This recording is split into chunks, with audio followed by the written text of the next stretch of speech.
right. All right, so with no break allowed, we are on to our last panel for today, and it feels like we can continue forever because for me, at least, this is like the first real-time event, and it's a big pleasure. And the last panel returns us to Russia, and the title of the panel is Prospects for Opposition and Protests in Russia. We have four presenters. Two of them will be connecting with us virtually, and two are here.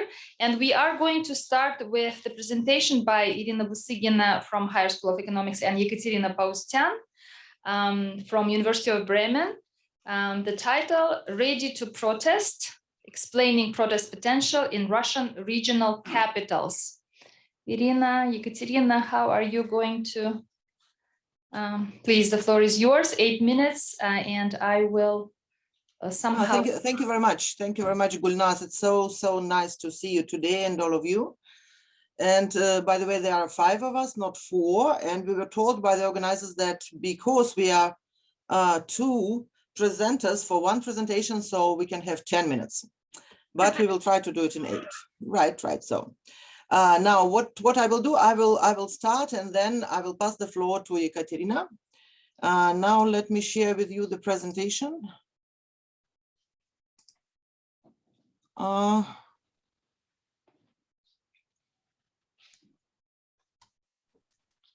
Okay, can you see it? Yes, you know, Katya, can I just make the full screen? I'm pressing F5, but I don't know. Yes, you can do it. It's a button before рисование. You can run, start the presentation. Yeah, just вверху. Еще выше кнопочка. Еще выше кнопочка? Да. Правее, да. Да. And now what shall I do now? I'm so sorry. I don't know. Maybe I could share it. Okay, can you do that? Thank you.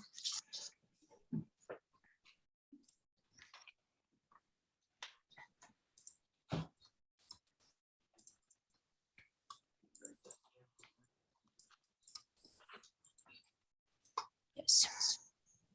Okay. And now can you make the full screen? Okay, thank you very much. So this is yes. Sorry for taking your time. This is Ekaterina Paustyan and myself explaining protest potential in Russian regional capitals. Katya, can you make the next slide, please? So I entitled the first slide of mine with the capital letters now. Why is this important now? What did I want to say? You know, I want to say that I don't know how you feel in these days, but I do feel that many things that we consider to be very important for understanding, for studying, and so on and so forth are not important now. So still, I think, and so when we're talking about protests, what protests in Russia now? What kind of protests? Then these are, then they are totally restricted, and then the whole, you know, public opposition to war in Ukraine is considered to be totally illegal. Still, the idea is that talking about the protests, in particular in the Russian regional capitals, is important, has its sense because, and here, please look at the slide, because we are studying not protests as such, but because we do study protest potential, which is, if we quote Quack of 2021, the protest potential is the general capacity or general willingness to engage in protests which may be realized in actual behavior if the proper context are satisfied. So what does it mean for us? It means for us that the protest potential is, or at least should be, preserved in the Russian cities, even in these days of the war and afterwards, and hasn't gone anywhere because, you know, for the idea of the protest potential is that is something which is subject to accumulation or not accumulation. And you cannot kind of create the protest potential in a few days or in a few months or probably in a few years, but you also cannot destroy it that easily if it is already accumulated. Another kind of aspect of the making the sense of the protest problematic in contemporary Russia and the protest potential in particular is related to the problem of coordination of protests between, not in, but between different cities. So if we understand this protest potential map of the Russian territory, we could kind of probably understand better what can happen if this, in case this proper contexts are satisfied or partly satisfied. Katya, the next slide, please. So, and this is the two questions which we confronted ourselves by in making this study. The first question is about the variation. Why do Russian regional capital, and there are a lot of them, and Katya will tell you later what kind of cities we have chosen. Why do some Russian regional capitals accumulate protest potential and generate protests while others not? So again, this is the question about the variation. And the next question is about the factors. What factors account for the accumulation of protest potential in the Russian cities? Next slide, please. Thank you. And we were not looking on the factors which we determined for our study, but we were looking at the interplay of these factors, at the combinations of these factors. And these factors were the following. The first was the high share of young and educated people in certain cities, which were in our case selection. The second factor was the effective city authorities. The third factor was high internet consumption. And the fourth factor was the presence of organized civil society. And now, Katya, I leave the floor to you and you continue.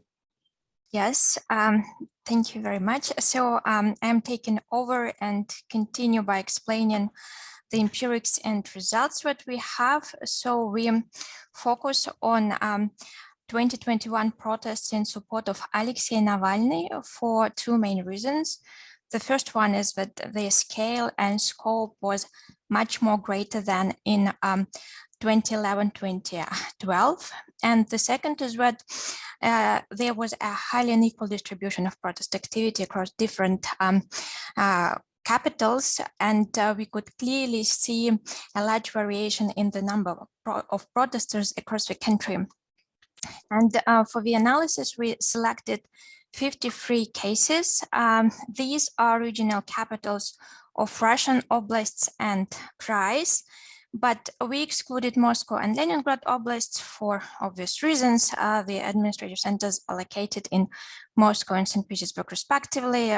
We also excluded Moscow and St. Petersburg, capitals of ethnic republics, the centers of autonomous okrugs and autonomous oblasts, as well as Simferopol and Sevastopol. And in terms of data, we relied on publicly available data sources, and we collected data from a variety of sources, and I would probably focus on the main explanatory, on the outcome that we want to explain, so protest potential itself.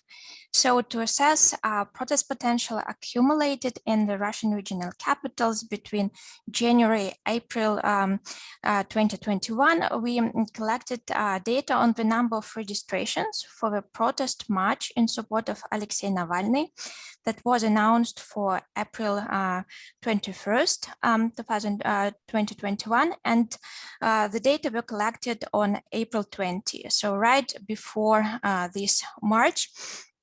And these data are fully comparable and very precise, so it's quite appropriate for the analysis. And we also used just several other sources. We are on the slide. I just move on and focus on the results. So we used qualitative comparative analysis of 53 cases because it's appropriate for a comparison of a medium number of cases. And the analysis reveals that it's basically a high share of young and educated people and the presence of organized civil society that are crucial for the accumulation of protest potential in Russian regional capitals.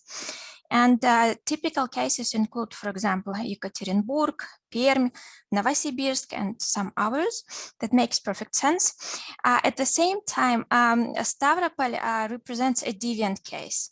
It means it displays this combination, but it lacks protest potential. And therefore, in our memo and also in the paper, we study this case a bit more in detail. And these results, on the one hand, suggest that universities indeed provide a fruitful soil for the accumulation of protest potential.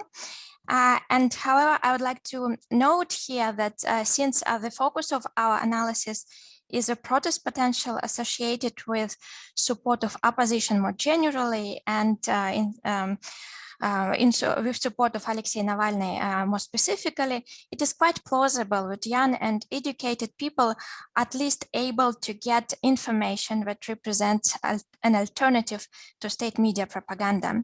And on the other hand, these results indicate that organizational structures of a civil society are also able to foster protest potential. And this is quite interesting and informative because city activists very often have local agenda, which is not necessarily political. And our result, however, shows that the organized civil society in the Russian cities is able to feed the protest mood with respect to both political and federal agenda. And I'll just wrap up by saying that in fact, we found that it is the structural characteristics of city communities that matter for the accumulation of protest potential, and neither technologists nor local authorities could account for protest potential of Russian capitals. And I think Irina Markovna has a concluding sentence.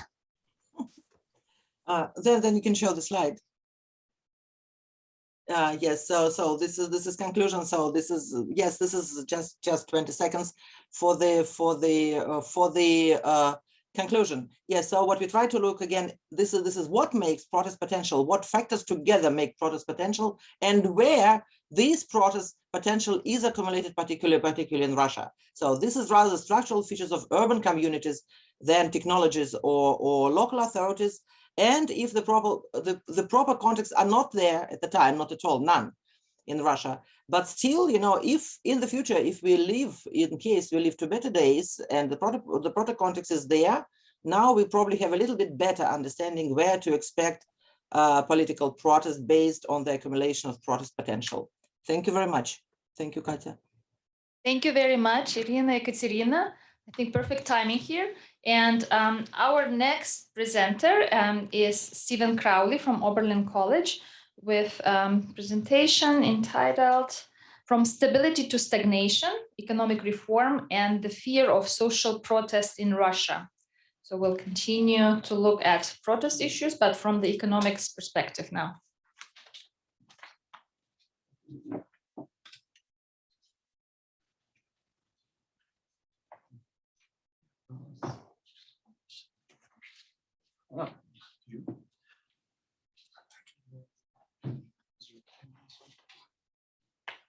Okay, I brought notes because otherwise I was talk for 15, 20 minutes. So anyway, yeah, so as we just heard about political protest, I want to talk about economic and social protest. Let's see, how do I get this slide? Okay, let's see. Yeah, okay. So yeah, so this was the title I'd had before the invasion. And now I'm just adding this tagline, who's to blame? So I don't want to speculate too much about sanctions since we don't know their exact impact yet and how long they'll be in place and so forth. But I think this question about who's to blame becomes important. And also, since my publisher I'll make my publisher happy, I'm going to give a plug for my book since I'm drawing research here from this. So the sanctions themselves, as severe as they are, unlikely to lead to widespread protest, at least anytime soon. But even before the sanctions, there were few pathways out of Russia's economic malaise that didn't promise to at least trigger social protest with potential for political destabilization. So should the government undertake reforms to revive the economy, the question of kto vinovat, who's to blame, could shift from the West and its sanctions to the Putin regime itself. That's at least the claim that I'm making. So in the memo, I sketch out the existing reasons for economic stagnation in Russia, and then how reform efforts could potentially lead to social and ultimately political protest. So as we heard from Sarah's presentation this morning, Russia has long been in a period of economic stagnation. Real disposable incomes are 10% lower in 2021 than they were in 2013. And I argue a major reason for that is still the heavy weight of the Soviet legacy. So despite the dramatic decline that happened in the 1990s, and arguably because of the fear of social explosion, there was actually very little unemployment in Russia in the 1990s. Instead, there was a huge decline in real wages, including, of course, the crisis of wage arrears at the end of the 1990s. So there's been a bunch of speculation now. There was sanctions, particularly with foreign companies pulling out. Maybe there's going to be high levels of unemployment. Perhaps that would be quite a break from Russian practice, going back to the Soviet era. While wages rose again, as you can see, Russia remains a high unemployment, low wage economy. And that, I argue, has become a chronic problem. Workers that are paid low wages and employers that pay low wages have little incentive to invest in education and technology, all of which impacts productivity. So Paul Krugman, this is Paul Krugman, by the way, the Nobel Prize winning economist, not the New York Times columnist. Same person. Krugman said, productivity isn't everything, but in the long run, it's almost everything. A country's ability to improve its standard of living over time depends almost entirely on its ability to raise its output per worker. So productivity, raising productivity would appear to be a special compulsion for Russia, given the demographic challenge. And yet, Russian labor productivity is very low by comparative standards. So here you can see a bunch of OECD comparators. You probably can't read all the names in the background in the bottom there, but Russia's productivity is only higher here than Mexico and South Africa. Yeah, it's an Apple computer, I think. Yeah, anyway. So low wages also contribute to high rates of informal employment, to taking on consumer debt, and the low level of consumer demand, which some argue is a major drag on economic growth in Russia. Russia's productivity is also impeded by the many large factories that Russia inherited from the Soviet period, many of which remain. So if you look at just employment in manufacturing in Russia, as you do here, you can see Russia, again, an outlier. Over 80% of workers in manufacturing work in plants that are 250 employees or more. Again, just a huge outlier. Small and medium firms tend to be much more productive. So all of this adds up to what economists call a middle income trap. And needless to say, it also has social as well as political implications. So economists can tell you there's ways to get out of the middle income trap, but arguably they are less simply economic than political. Among other things, it involves shifting resources from certain social groups to other social groups, or what Schumpeter famously called creative destruction. That would mean unemployment, among other things. And yeah, so again, there are few pathways out of Russia's economic malaise that don't at least threaten to spark social protest. And that was true again before the sanctions. So thinking about how social economic protests might spread, a key factor, I would argue again, is blame. So in the 1990s, economic conditions, social conditions were horrific, but as Deborah Javelin pointed out, it was very hard to attribute blame because of all the chaos, the weakness of the Yeltsin government, the new privatization, and so forth. Now, under Putin, obviously, there is increasingly state capitalism. The visible hand of the government is much more visible. And in explaining how protests spread, Charles Tilly, in his classic book, From Mobilization to Revolution, he used two concepts. One was netness, the other was catness. So netness refers to group networks, what we might consider to be civil society. groups like trade unions and so forth. In Russia, even before the sanctions, but particularly now, not much of a factor. The other category is catness. So catness refers to categories. It means that when the government takes action that impacts individuals that are united by a particular category, suddenly they can find themselves in common cause. So when that happens, protests can erupt spontaneously with little coordination. So examples include the 2005 attempt to monetize benefits, the 2018 hike in the pension age. In 2009, government put on tariffs on imported cars. Okay, I'll try to wrap up quickly here. Can I have 9 minutes? They had 10. Anyway. So protests, but they put down import cars, but then in the Far East, these protests, because they wanted Japanese imports. 2015, the truckers protested. In all of these protests, small economic grievances quickly led to this mobilization of otherwise isolated individuals, and they also became very quickly politicized.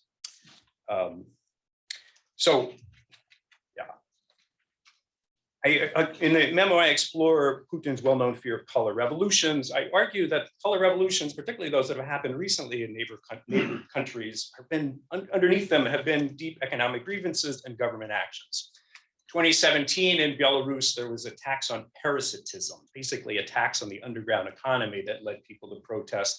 It presaged the protests that happened in 2020, yes, over fraudulent elections, but it happened in a case of real economic decline, joined by workers in 80 different enterprises and workplaces around Belarus. As we heard in Kazakhstan, the protest started in Zanaozhen, this town that is synonymous in Kazakhstan for labor strife, where in 2011, the government shot and killed dozens of workers. Okay, 1 minute, almost there. So to be clear, I'm arguing there's little prospect of a major uprising in Russia anytime soon. Even with sanctions, it's arguably a low probability outcome, but it's one with high risk. So going back to Belarus and Kazakhstan again, arguably in both those cases, the leaders were saved by Russia, just implicitly in the Belarus case, directly in the Kazakh case. Who's going to back Putin if something similar happens in Russia? So for now, sanctions and resulting hardship will be blamed on the West. Oil and gas revenues may remain high for quite some time, but with time, and a time that can be measured in years rather than months, the Russian government may feel compelled to take certain measures because economic conditions are otherwise intolerable. And when they do that, they could be in a pretty dangerous situation. Okay, because the blame could become Putin himself. All right, I'm done.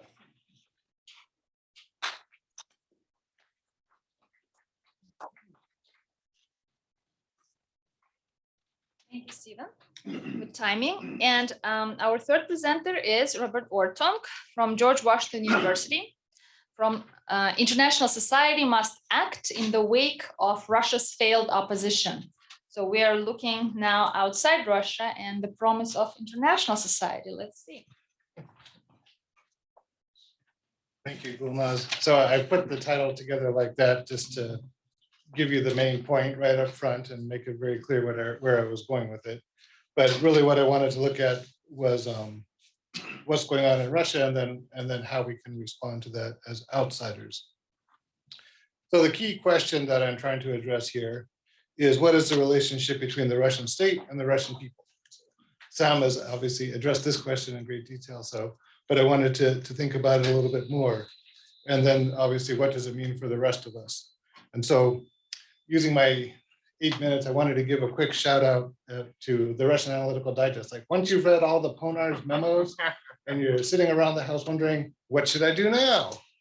Read the Russian Analytical Digest, because in the next issue, there's an article by Jan Dolban, a colleague of Katja's in Bremen, looking at opposition and protest. And the main point of that is that not all the opposition in Russia is engaged in protests. There's lots of other kinds of opposition going on besides the kind of street protests that we can see and measure. And of course, not all protesters on the street are considering themselves political opposition as well. Some of them are just focused on local issues or just trying to enforce the rules as they consider them to exist. So it's two different things.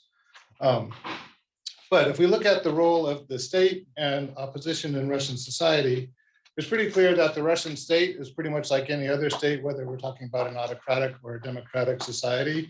It's going to take as much power as it can and keep on doing that until it reaches some kind of opposition. So we see that in here in Washington, we have the imperial presidency. Executive branch is always increasing its power. The difference, of course, between what we see here and what we see in Russia is that there's groups in our society that are blocking the president from increasing his power to an unlimited extent. And that's not what we're seeing in the Russian case. So the opposition in that sense has failed. So for an opposition to be effective, of course, it has to take action before the state grows too strong. And so I think the roots of this crisis were, not visible, but already planted early in 2000 when, as soon as Putin came into power, he began accumulating more and more power, concentrating power in the Kremlin. And there was very little opposition to what he was doing. He was able to take control of the media, close down society, close down civil society, everything else, block protest to a large degree. So to think about this in a little bit of a more coherent way, we might look back to Joseph Migdal's idea of looking at the states and society. And so to have an effective state and society relationship, you really need to have coalitions of bits and pieces of the state working with bits and pieces of society. And that's the result of the failure of those kind of coalitions to build in Russia and to limit state power is the result of this war. And so the key is to build strong networks. You have to have these networks of people that are united not only in the cities, like in the regional capitals, as we heard, but all across the country working together and to develop these potentials for strong networks of organization. And that's always been the failure of the Russian opposition. And so if you look sort of in a comparative way at Ukraine and Ukrainian society versus Russian society, you can see that those networks were actually building up, at least to an incipient degree, in Ukraine. You had strong, relatively strong civil society organizations that were opposing power. The power of the Ukrainian state never became overwhelming. It was never in a state that it could dominate Ukrainian society. And so you can see evidence of that. I mean, everyone, who tried to measure civil society before would always find evidence of more civil society in Ukraine, but certainly in the war fighting that we've seen in the last couple of weeks, there's strong evidence of this coordination that, there's some level of trust in the local governments. Those mayors with the decentralized power are able to reach out to different groups in their cities and coordinate across all elements of society, from the lack of surrenders, the willingness to fight to the death. These are all sort of indicators of the strength of Ukrainian society. Whereas if you look in contrast at Russian society, obviously it's not in those same dire circumstances, but Russian society is more like a group of a few brave individuals who are not really networked across each other. We see some interesting examples, from state television to others who have stood up, and certainly several, thousands of people have come to the streets, but it's nowhere near the kind of coherent, organized opposition. It's very much an atomized opposition across the country. So, and then of course, many of those are focused on local problems. And of course, the exodus of many of Russia's intellectuals and some of the key leaders has only diminished the power of these networks. So like many others here, I would agree that society in Russia is very much unlikely to rebel. And the purpose of the sanctions, of course, isn't to try and provoke that kind of rebellion, but to reduce the power of the state, the Russian military over time, and degrade its warfighting capacity. So in this context, if there's no real opposition in Russia, no real opposition to Putin, that's the role of international civil society. Russian civil society hasn't been able to play this role, so it's international society that needs to do this. So I was just thinking, what could this look like if we start to think forward, because we can't allow if current trends continue, we're going to have a real mess in Russia, right? If we have a unhappy state that's totally cut off from the international economy, you're going to have the same thing that led to World War II. So obviously, for all of our sakes, we need to think about how to deal with that situation in Russia as in the international context. And so if we think about two different scenarios, these are the two scenarios that came to me at the moment. And so thinking them through a little bit, Russia is defeated on the battlefield and Putin stays in office. So what would that look like? I think in that case, there's another very interesting article in the Russian Analytical Digest that describes Russia as basically becoming North Korea. It's a very closed society that's basically dependent on China. And so in that case, there's not much that we could really do to help Russia. So the only thing to do would be deterrence and sort of entombment of Russia and try and keep it as contained as possible. The other scenario I wanted to consider is Russia's defeated on the battlefield, but Putin is gone. So in that case, in a sense, we're kind of back to where we were in 1992, in a way, thinking about how can the West work with this society that's evolved out of the crisis and moving forward. And so here, I think the most interesting and useful example would be post-war Germany, which would be a model for rebuilding Russia. And in that case, the most important thing for international society to do would be to support a pluralism of different groups and interests inside of Russia, but to ensure that there's a genuine discussion of what went wrong under the current, leading to the war, and then what can be done to fix that with bringing Russia back into international society, but as a much more peaceful power. So on that happy note, let me leave it right there. And thank you very much, Robert. Thank you, Robert.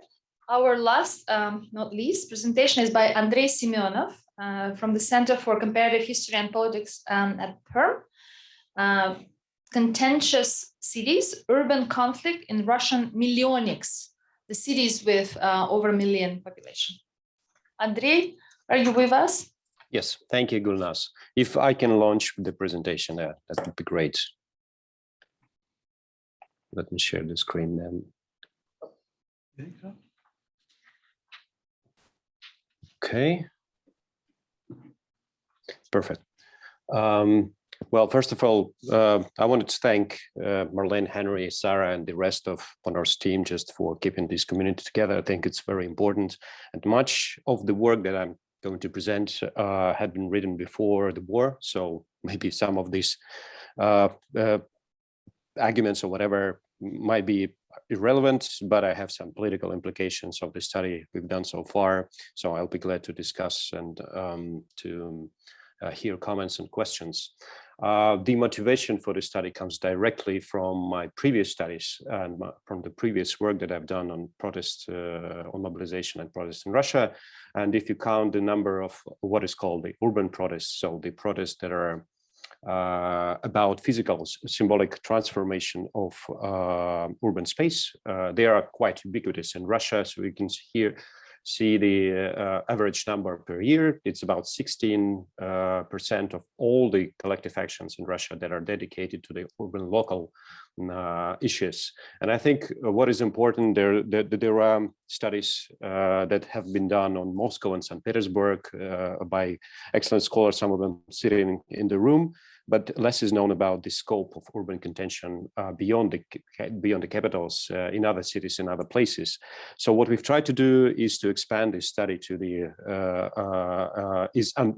sort of unpack the protest into the sequences of interactions, and then also apply this sort of coding scheme to the Millionniks, to the cities with a 1 million plus population. Just to give you an example, here is the example of the sequence of interaction in Kazan in 2011-2012, the typical protest that deals with the infill construction. So basically the city administration years before the mobilization issued the construction permit, and this land plot for the high-rise building happened to be at the backyard of 2 residential houses the locals protested in the court to no avail. So then, once the construction had been started in the fall of 2011, the local residents started to mobilize. So they blocked the construction site, they built a fence, they blocked the way to construction site, and they gathered in multiple meetings and also petitioned the government. This particular conflict was quite successful. So mayor ordered to stop the construction, also engaged in a conversation with the citizens. But it's not, this kind of outcome is quite rare across the cities, especially in the cities like Moscow under Lushkov and even Sobyanin. So, and this is how it looks like. We all know that this kind of local protests, as Bob and Katya and Irina mentioned, they can be quite contentious because citizens defend their own grounds, their backyards, basically. So what we tried to do with this to expand our analysis is to sort of unpack this urban conflict episodes into the sequences of interactions between the key players, so basically developers, public officials, and local residents, sometimes also counting the third parties like political parties, politicians, council members. And we have like 4 qualifiers to sort of to capture specific episodes of contention, to count them as urban conflict episodes. So we can see the qualifiers here. Basically, this kind of interactions should be public, confrontational. They should concern some urban issues like symbolical or physical aspects of built-in environment, including, for instance, renaming of the streets or imposition, things like Stalin's statue at the backyard of some cultural institutions, and they have to be time bounded, so they have to hang and ending timestamps identifiable. What we've done so far, we just we screened the media, we screened our data at the center for the conflicts that started in 2010 to 2015 and elapsed, so finished until 2020. We counted over 200 episodes, and you can see some basic stuff. It's almost like 200 interactions within this number of episodes. And you can see there's a huge variation in terms of duration and in terms of also sequence length, so the number of interactions within the specific conflict. And this is the whole other study that should be done on that data. But what I want to present here is some basic teasers for the memo and for the other papers to come. One is about this is the graph about the issues that have been raised at these conflict episodes. Here we can see that the bulk, even the majority of the issues concern the infrastructural projects, the destruction of green zones, parks and squares, and also infill construction. So this is about from 70 to 80% of the cases in our analysis concern these 3 major issues. But also you can see here that heritage protection and the issues with social infrastructure, kindergartens and schools, they are also quite oftenly raised at these urban episodes of contention. But what is even more striking, and I'm almost closing, is the variation in terms of these conflict episodes across the cities. So here you can see, for example, that among the 15 Millionniks, Novosibirsk leads the chart on the number of conflicts in the city. This number exceeds even Moscow and St. Petersburg. If we count, for instance, on the other hand, if we count the number of interactions, it's St. Petersburg which is the most contentious city, because you can see here, for instance, that it's over 100 interactions than in Moscow. So conflicts in St. Petersburg tend to be more, urban conflicts tend to be more intense and more filled with more interactions than in other cities. Again, if you move to other dimensions like the actions per conflict or mean duration, for instance, in Voronezh, there, even though there are only 7 conflicts that we've counted, and this, of course, underestimates, we probably underestimate the number of urban conflicts in each city. But in Voronezh, the mean duration is almost 3 years. So I think it's also worthy of trying to understand why how the local context shapes this kind of course of the conflicts, the duration, the action. And what is even more maybe striking is the distribution of the outcomes across the cities. So we have at least 4 categories for the outcomes, either fully implemented by the developer on the left side, or sort of implemented with not implemented at all, or implemented with some sort of concessions to the citizens. And here you can see again that to our surprise, it was the general distribution is almost split half and half. So 50% of the cases are won by the citizens and 50% by developers or the public authorities if they initiate the project. But also you can see the huge variation across the cities, like in Rostov, developers are more likely to win than in Samara. St. Petersburg, in St. Petersburg, the urban conflicts are more evenly split between developers and public authorities on the one hand and the citizens on the other. So again, there is a much work studying the local context and its impact on conflict outcomes to do. So to wrap up, I think there are interesting political implications for us to think about. So one is how to explain this huge variation across the cities in terms of scale, intensity, outcomes, duration of the conflicts. But the other, that's what we've also captured in this data is that most urban conflicts, they remain localized and they remain sort of limited in repertoire. And even more importantly is that there are no direct electoral consequences. So for the United Russia Council members, even if we have like a huge mobilization like in Novosibirsk, there are occasions when coalition Novosibirsk 2020 won at least 4 seats back 2 years ago. But for the other cities, these kind of victories are rare when we have the urban contention on the other hand, and the opposition is not willing to take on these issues and bring it to the electoral forum. Other things are that also these kind of conflicts indicated Russians have concerns about the personal comfort and the encroachments in their life world. However, beyond this kind of not in my backyard mobilization protests, the collective actions are limited. And in more general sense, I think what is also important to note here that the regime recognizes challenges presented by urbanities. We know that a lot of money are poured into the what is called the renovation comfort urban environment, almost 1.2 trillion rubles from 2019 to 2024 were allocated to these projects. But what is more important is that it seems like the war with Ukraine might mark the end of this kind of authoritarian urbanism when the government is trying to cajole and ease the relations with the urban middle class and sort of prevent them from collective actions. I'll stop here. Thank you. Andrei, thank you very much. All right, we had well, our presentation made and have half an hour for Q&A. And maybe there are questions. Okay. Yes, let's start there, please.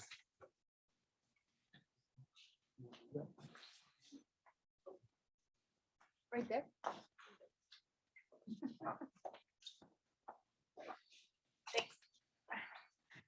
Oh, I wasn't expecting to go first. State your name, please. My name is Sarah. I'm a program associate with Freedom House. So I wanted to go back to Dr.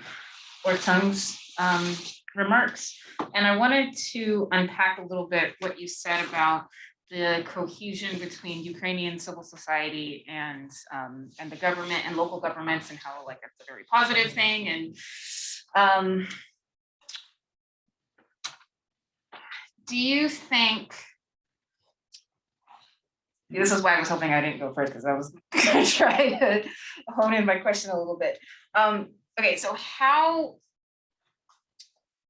permanent do you think that relationship is going to be, given that historically, you know, there hasn't been a lot of trust between civil society and, say, the security forces, and does the securitization of the organizations under the war, will that change the relationship in a positive or negative way. Thank you. Right there, please. Yes. Hi, I'm Andrei Simonov. The question is also for Dr. Crowley.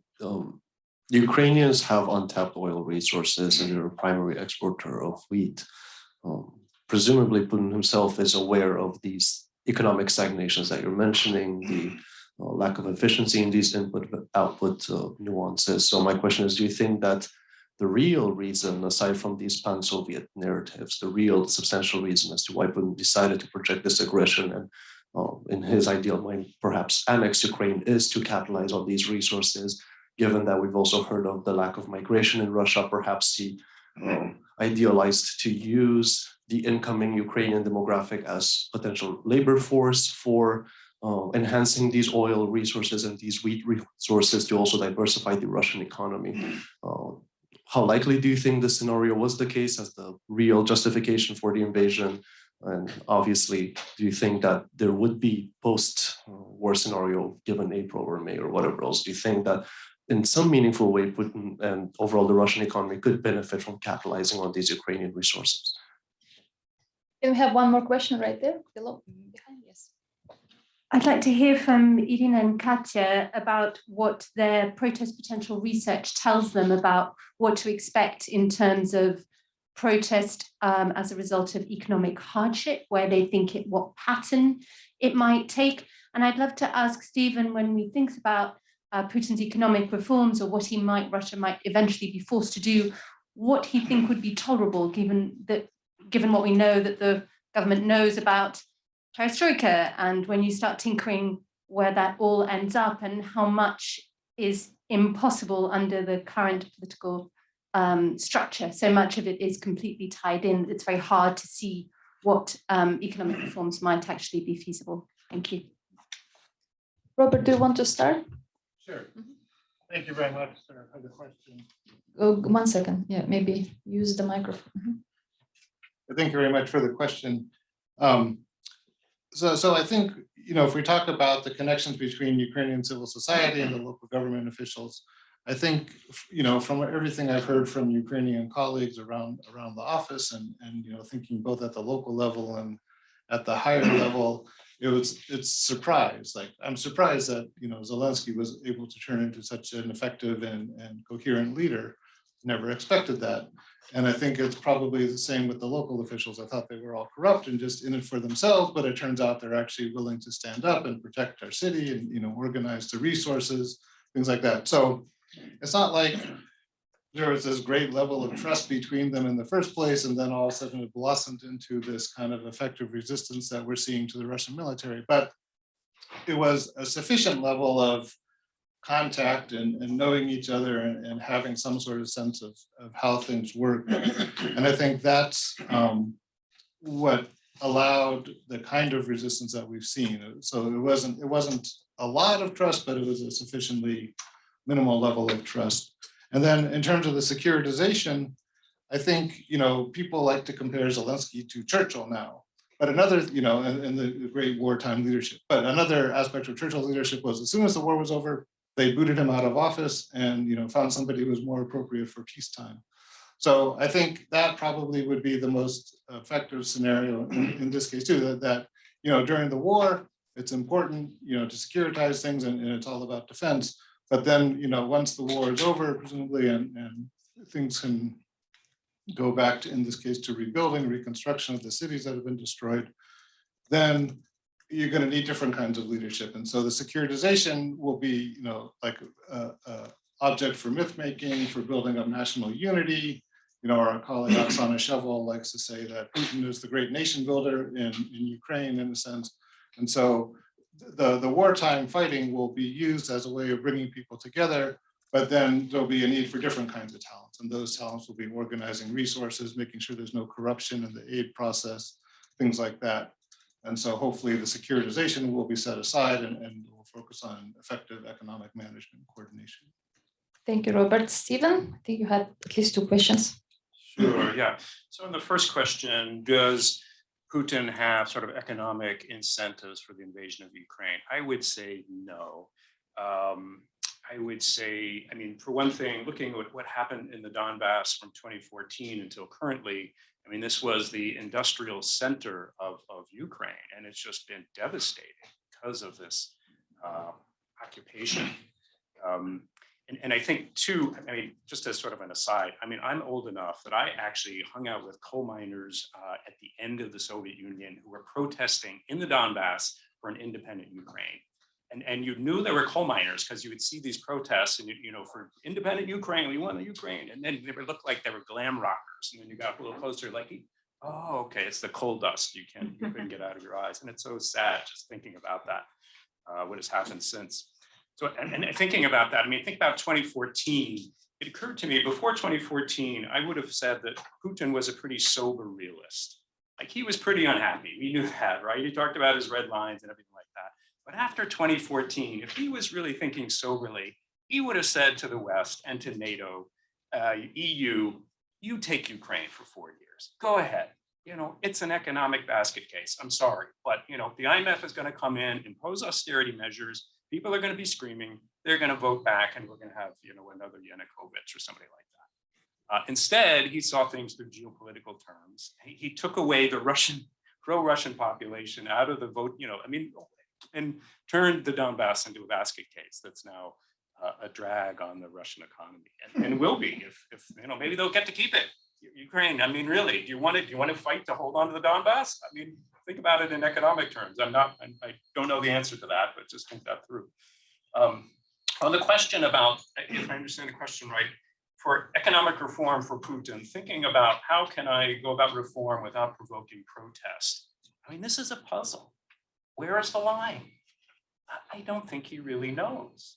I mean, you think about 2005, the monetization of benefits. It seemed like, hey, we'll take, you know, you don't get free public transportation, we'll give you cash, right?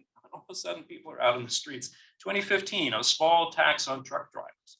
All of a sudden, from Dagestan to Chita, the truck drivers are, you know, they're on their community, you know, they're rising up in protest.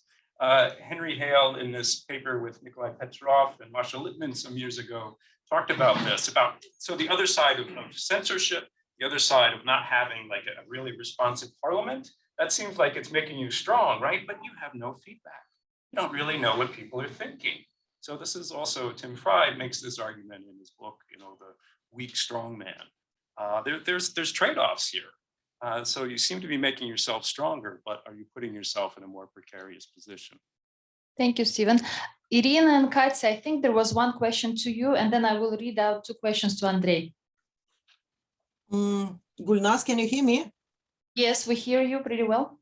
Okay, thank you very much. So I will answer the question, and then I have very small question to Andrei, if I may. The question was whether the economic hardships because of the sanctions can trigger the protests. Yes, they can. They can, and it will kind of depend on the social obligations, how the states will deal with the social obligation, which it has a lot, and with the kind of the slogan "У нас всё под контролем," we have everything under control. Is it really under control or not? I believe many people, and I'm sitting in Moscow, I believe many people do not believe that everything is under control. But what we were talking about, we were discussing different type of protest potential, because this is the protest potential for political action, because we were studying protest Navalny. For Andrei, I have very, very small question, and sorry to put it now, because don't you think, because this is what I'm thinking, that the war in Ukraine can be a splitting issue among the protesters? Because what the people you described in your study and these protests, I believe then can be, it's very kind of with high probability they can support the war, while the protesters, which we, Ekaterina and myself, were discussing, they kind of potentially they're against the war. So the war will split the protesters even more in Russia than they were split previously. Thank you. Thank you, Irina. I was thinking about the different protesters in your research and Andrei's research, so you asked that question. Thank you. And Andrei, there are 2 questions on chat here that I want to read out. One from Lisa Sandstrom about, she writes, in your graph of protest issues, what falls into environment, which you classify separately from green space? Is it things like garbage protests, So you have those two things on the graph there, if you can clarify the difference between them. And then from Marcia, Andrei's concluding point on the end of authoritarian urbanism is intriguing. Could he say more? Is the issue fiscal because the invasion will affect renovation budgets, or are there other factors at play? Thank you, Marcia. Andrei, so you have 3 questions there. Please go ahead. Thank you. Thank you. Yes, sorry for confusion. Thank you, Lisa, for raising this issue. Well, basically, yes, we wanted to separate sort of general environmental issues from more specific land-based conflicts of green zone demolition. So basically, yes, there are like a couple of waste management and fight for designating the green zones or specific areas as especially protected environmental areas. It's not a big chunk, but still there are this kind of mobilization that tries to either push forward the advanced policies, as with the case of the waste management of or construction of garbage, or some other facilities that might harm the environment in a general sense, or this kind of fight for protecting the inner forests and inner parks in a more general sense, rather than just fighting against the construction there. To Marcia's question, yeah, so I added this last point, I think, just lately, because it made me think about, first of all, of course, the fiscal constraints on current housing development and renovation and other projects that Russian government pursued so far. But I think, of course, fiscal problems will be there. They are already there, because we know that construction business also suffers from sanctions and from logistical and other problems. So they're going to suffer a lot, and much of the construction will be frozen. But also, I think what is more important to note is that much of this kind of urban, comfortable urban environment movement was supported by architects, experts, planners, IT specialists. So kind of folks that I would say generally do not support the war. So most of them might flee the country. Some of them might also, get rid of the governmental contracts as a sort of silent protest or whatever. So both the expertise side and maybe even ideological side of this urban comfortable environment will change. They might just withdraw from these projects, and we'll see no more talks from KB Strelka or the others about new projects and new wonderful comfortable environment for the cities. On Irina's question, well, yes, sure. They are the usual protesters, although it's very difficult to talk about usual protesters or usual activists in urban conflict, because they're quite diverse, and also from city to city, the networks might be quite different. They are different from political activists, from Navalny team, etc. And we have a number of interviews, a couple of dozens of interviews with these activists in the last years. What I want to stress here is that they are really different. Some of them might be willing to support the special operation, others are not. So it's hard to generalize based on my knowledge whether they will be pro or against. My point was that basically up to the point of war, the activists that were engaged with the urban contention, they changed their opinion about the relations with the state, and that was quite important. I don't know which side they are now, but basically the dynamics before was changing this kind of the perceptions of the state, the legitimacy, and the scope that they can tolerate, the scope of the actions that they can tolerate. Thank you, Andrei. Let's take maybe 2 or 3 more questions. So if we can start with this lady in the front, please, right there. Yeah. Mm-hmm. Irina and Katya showed that a common cause like Navalny's treatment could generate protests in different places. But I did not understand if there is any connection between different protests. For example, can a protest in one city spill over to another city and create some kind of a overall protest in many places at once? Thank you very much, Irina. Let's have Sam. No, no more. Okay, right there, please, Misha. And then, Hi, Mikhail Alexeyev, San Diego State University. So one thing, especially given the dynamics of the regime, is on Irina data, but also on Andrei to an extent. Do you have some data on the actual extent of repression? Because, for example, is there a relationship between the number of people arrested in protests before Navalny protest? Did that have an effect, right? And another thing for Andrei is the extent of protests. You have the data on duration, but not on the number of participants. And how do we measure that? So that. thank you, Misha. And there is one more right behind Mikhail. Yes, thank you.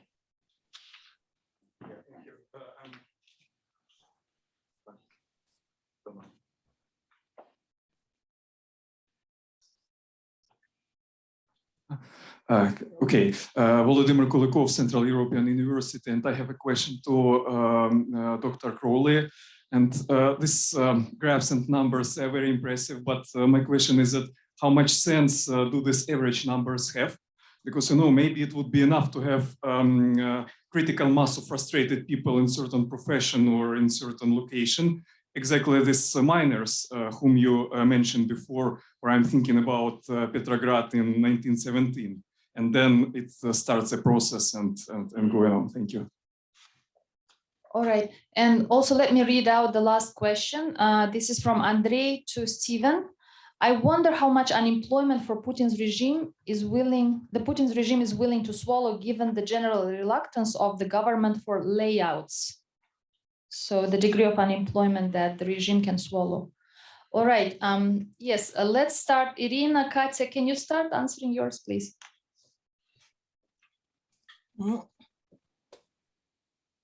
Okay. Katya, let me start, right? So sorry for that.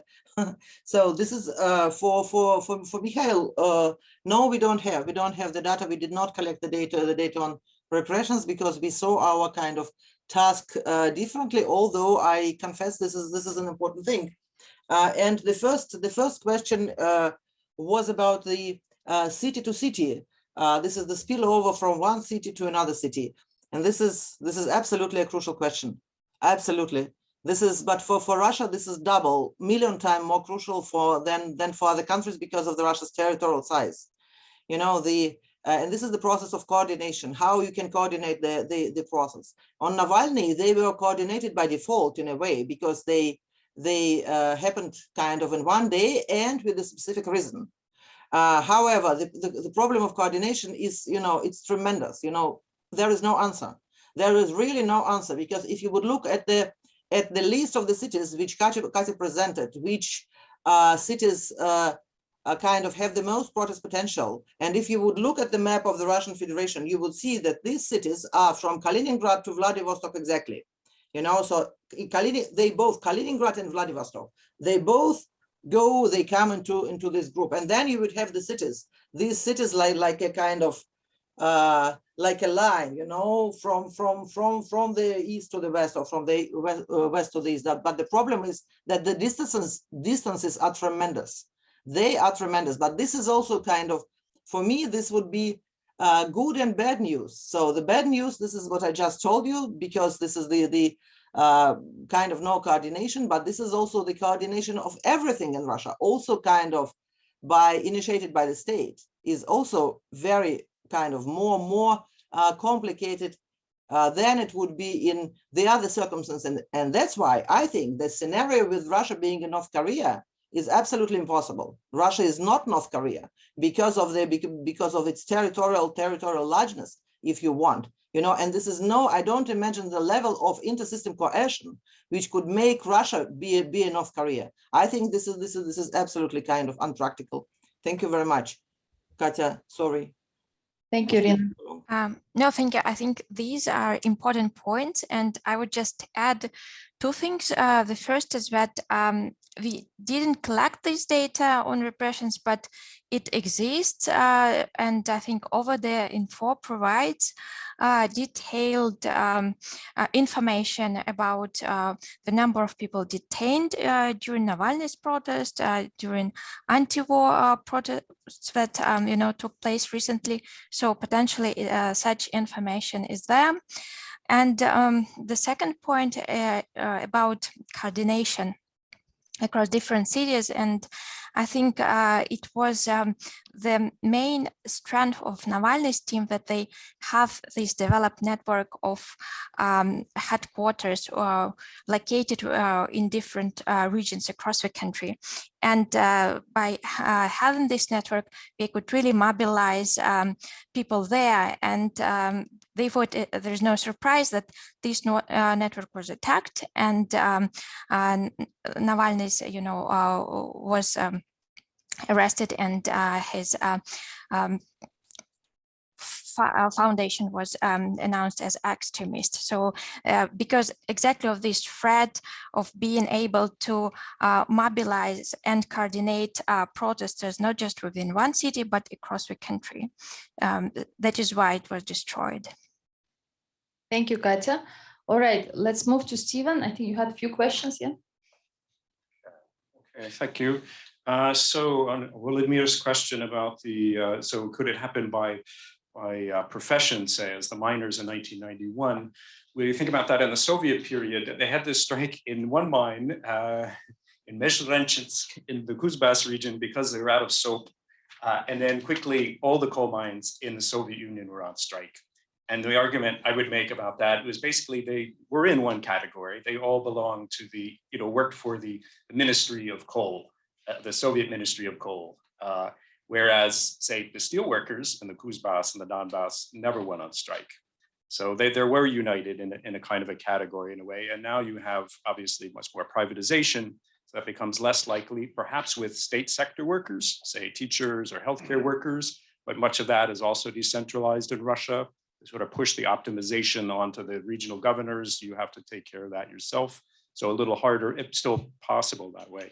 On the question of unemployment, very low unemployment benefits in Russia. Most workers in Russia that become unemployed don't even bother to register for benefits because the pay is just so low. So to measure unemployment, and most of the measures you see of unemployment are done by surveys and not by people that are officially registered as unemployed. So most likely the Russian government, I'm assuming based on past practice, will find a way to subsidize enough to just keep people with some fictitious employment, enough underground economy or something like that, rather than outright unemployment. And just, if I can add just one other thing, we talked this morning about this metaphor of TV versus the refrigerator and also illiberalism in Russia. So obviously the media is an important part of that, censorship and so on, and which one you're going to listen to, but there's also a huge social divide in Russia and in many of these countries. And I'm thinking about, well, particularly, let's just say educated professionals versus sort of working class type people. And just a kind of, I would almost say an animosity between these social groups. And I hear workers, and this is back coal miners in 1991, you hear this now, people in the working class complain, you know what, they call us cattle. That's how they refer to us, those people.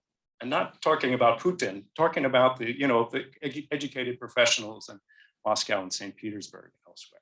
In Belarus, when the workers went on strike, in one protest, they had a sign that said, "We are not sheep, we are not cattle, we are not the little people.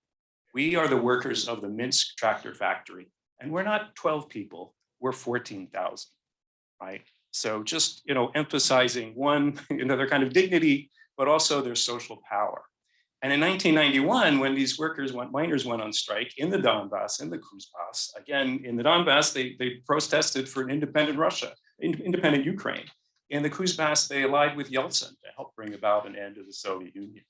And I think if you're really going to have that kind of transformation, which I think many of us would like to see in Russia, you have to find a way to cross that social divide, because that's absolutely what Putin is doing with his illiberal, propaganda, the conservatism, and so on. I mean, it's not unique to Russia.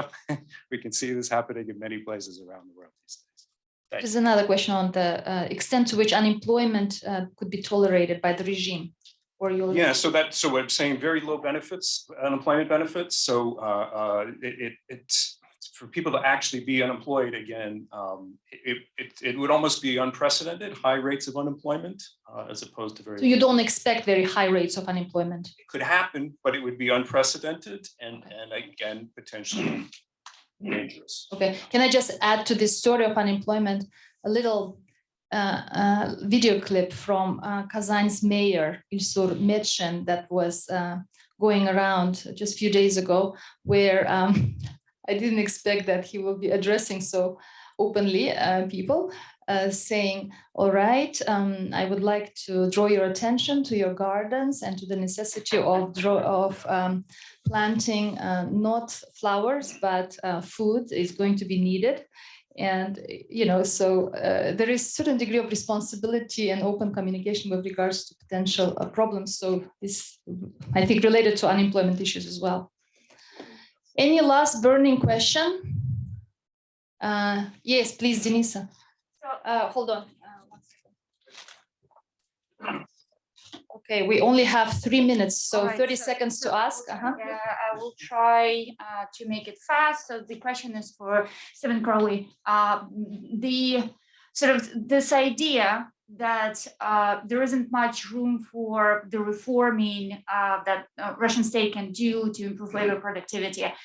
I believe it's based on the current sort of what used to be sort of the political economy of Russia, right?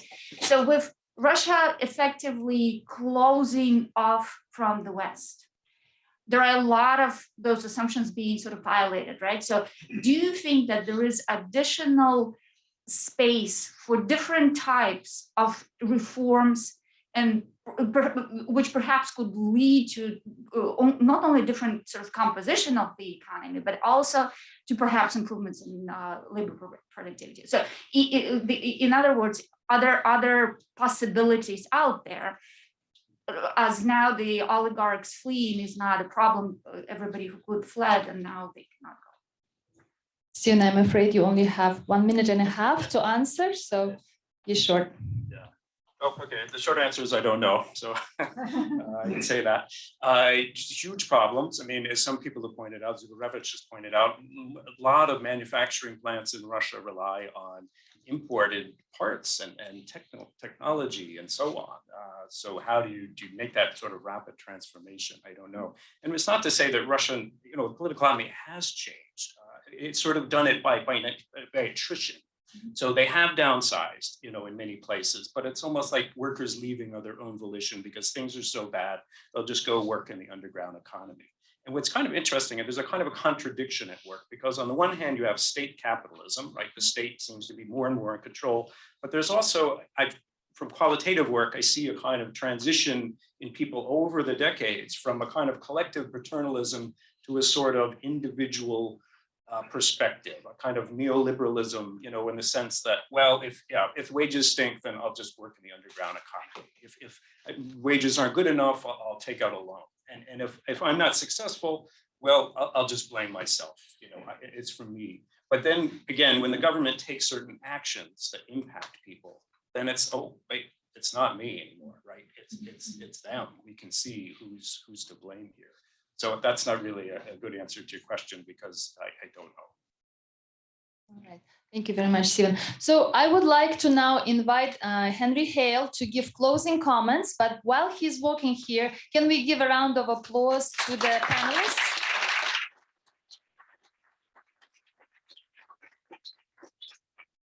All right, well, thanks, Gulnaz. My closing comments are basically just to say thank you all. I think most important, I just want to recognize Sarah Huzar, Matt Cooley, John Schroback, Sasha Schmemin, the whole IRES team. They're around here for all the amazing work they did pulling this together on top of Ukraine-a-thon, which we did last week, which took up so much time to put together. So a lot of work went on behind the scenes, and I want to thank everybody who contributed their efforts as chair and all the speakers. And finally, of course, all of you for contributing to what to me was a fascinating discussion. I've learned a lot from it, and I think it will continue. So once again, thank you, and I hope people have a good rest of the weekend now that we're at the end of the day on a Friday. Thank you.